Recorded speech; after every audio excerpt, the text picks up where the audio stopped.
Der er jo mangel på lærere, og børnene skal undervises. Kan det så være anderledes, end at nogen uden læreruddannelse? Ja, nej, vi har her nu et problem, som vi skal have løst, og blandt andet så må vi jo så prøve at sikre, at de lærere, der kommer uden uddannelse, får den nødvendige efteruddannelse. Men vi bliver nødt til at kigge på det her langsigtet, og sørge for, at der er flere dygtige unge, der søger ind på lærerseminarierne. Hvordan vil det Det kan simpelthen ved at gøre lærerarbejdet langt mere attraktivt. Politikere skal stoppe deres detaljstyring af skolens forhold. Det er større respekt i opstillingen. Det arbejde, som lærerne laver i folkeskolen med respekt. Og så skal vi selvfølgelig kigge på vilkårene for det at være lærere. Det skal være et fag, som rigtig mange har lyst til, for vi har brug for de allerbedste. Og indtil da, så sætter efteruddannelse til de, der er undervisning.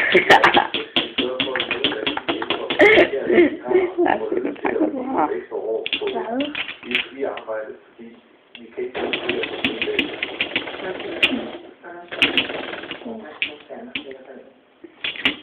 Flere børnefamilier med mellemindkomster flytter fra storbyerne til husene af det af byer, og i stedet vælger familierne byer som Holbæk, Middelfart og Silkeborg.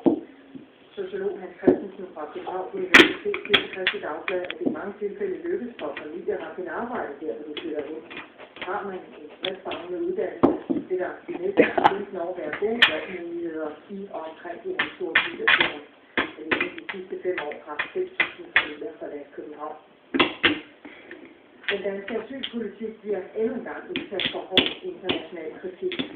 FN's kritisering af skarpt, at Danmark har afvist at give asyl til irakiske flygtninge, der tilhører et religiøst mindretal, kaldet manderende. Ifølge dansk flygtningehjælp er mindst 30 manderere blevet afvist, og det er selvom de bliver forfulgt og dræbt af islamiske fundamentalister i Irak. Chefen for FN's Irak-kontor i rapporterer, at Danmark og deres forhold i Irak er så elendige. Mandates have been killed, have been robbed, have been raped. And so there's no doubt that Mandaeans, because of the lack of a support structure, have been targeted.